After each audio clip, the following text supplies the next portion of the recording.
देखो हम लोगों का थर्ड चैप्टर चल रहा है साइंस 2 का, life processes in living organism part 2। कल हम लोगों ने क्या सीखा था? कल हम लोगों ने सीखा था asexual reproduction in unicellular organism. Unicellular मतलब क्या? यूनिसेल्युलर, यूनि का मतलब होता है सिंगल एंड सेल्युलर मतलब सिंगल सेल ऑर्गेनिज्म, मतलब ऐसे ऑर्गेनिज्म जिनके बॉडी में सिर्फ एक सेल होता है। ओके, तो वो रिप्रोडक्शन कैसे करते हैं? एसेक्सुअली। एसेक्सुअली मतलब वो सिंगल पेरेंट होते हैं। क्या बोला, समझा? पार्टनर की जरूरत उन्हें नहीं होती। तो ऐसे सिंगल सेल एनिमल्स, ऐसे सिंगल सेल एनिमल्स जो क्या परफॉर्म करते हैं? Asexual reproduction. टॉपिक समझा क्या है?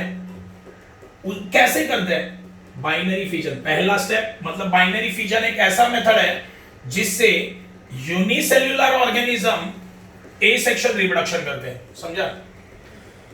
फॉर एग्जांपल देखो, अमीबा। अमीबा क्या है? यूनिसेल्युलर है। यूनिसेल्युलर मतलब अमीबा के अंदर एक सेल होता है, सही है? और वो रिप्रोडक्शन कैसे करता है? एसेक्सुअली। एसेक्सुअली मतलब वो अकेला पेरेंट्स होता है और अपने बच्चे पैदा करता है। समझे? तो मेरे दिमाग में क्वेश्चन आया कि कैसे पॉसिबल है?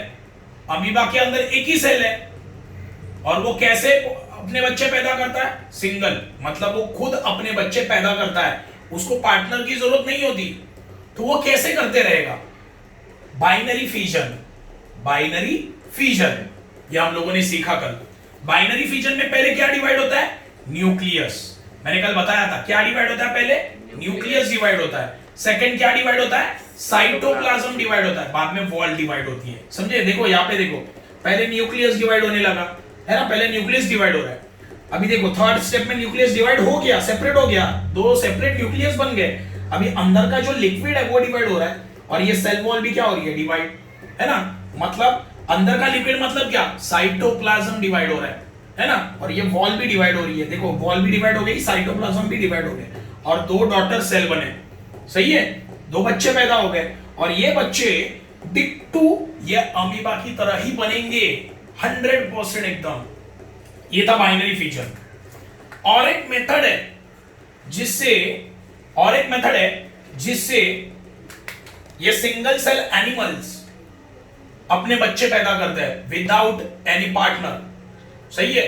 देखो ये टॉपिक क्या बोलता है कि सिंगल सेल वाले जो एनिमल्स है, ऑर्गेनिजम्स, फॉर एग्जांपल अमीबा, ये अपने बच्चे पैदा करते हैं विदाउट एनी पार्टनर। पार्टनर के बिना अपने बच्चे पैदा करते हैं, मतलब सिंगल पेरेंट्स हो गए वो, है ना। तो ये कैसे करते हैं? उनको पार्टनर की जरूरत नहीं है, लेकिन वो अपने बच्चे पैदा कैसे करते? फिर पहला स्टेप था बाइनरी फिजन और एक दूसरा स्टेप है मल्टीपल फिजन, है ना। ये दूसरा प्रोसेस है। पहले हम लोगों ने बाइनरी फिजन देखा कल, अभी क्या है? Multiple fission. ये भी परफॉर्म करते हैं। अगर बाइनरी फिजन नहीं परफॉर्म किया तो कौन सा मेथड परफॉर्म करेंगे? ये मल्टीपल फिजन। इसमें क्या होता है वो हम लोग देखेंगे। Asexual reproduction by multiple fission is performed by amoeba and other similar protists. देखो अमीबा बाइनरी फिजन भी परफॉर्म कर सकता है और मल्टीपल फिजन। बाइनरी फिजन अभी दिखाया, मैंने कल बताया था। बाइनरी फिजन में क्या होता है? पहले न्यूक्लियस डिवाइड होता है, फिर साइटोप्लाज्म डिवाइड होता है एंड सेल वॉल डिवाइड होती है। सही है? हाँ, अगर बाइनरी फिजन परफॉर्म नहीं किया अमीबा ने तो वो क्या परफॉर्म करेगा? Multiple fission. मतलब बाइनरी फिजन यूज करके वो बच्चे पैदा कर सकता है। अगर बाइनरी फिजन से उसने अपने बच्चे पैदा नहीं किए तो क्या यूज करेगा? Multiple fission. समझे? बाइनरी फिजन समझा, अभी मल्टीपल फिजन में समझाने वाला हूं, ये याद रखो। देखो एसेक्सुअल रिप्रोडक्शन, देखो एसेक्सुअल रिप्रोडक्शन के टाइप से ये बाइनरी फिजन, मल्टीपल फिजन। समझे? तो ये एक्सप्लेन कर रहा हूं, ध्यान दो। तो अमीबा जैसा एनिमल या ऑर्गेनिज्म मल्टीपल फिजन परफॉर्म करता है। बाइनरी फिजन भी कर सकता है वो और मल्टीपल फिजन भी कर सकता है। अमीबा जैसे जितने भी और ऑर्गेनिज्म है वो मल्टीपल फिजन परफॉर्म करते हैं। पहले लाइन का मीनिंग समझा? अमीबा जैसे जो सिंगल सेल ऑर्गेनिज्म है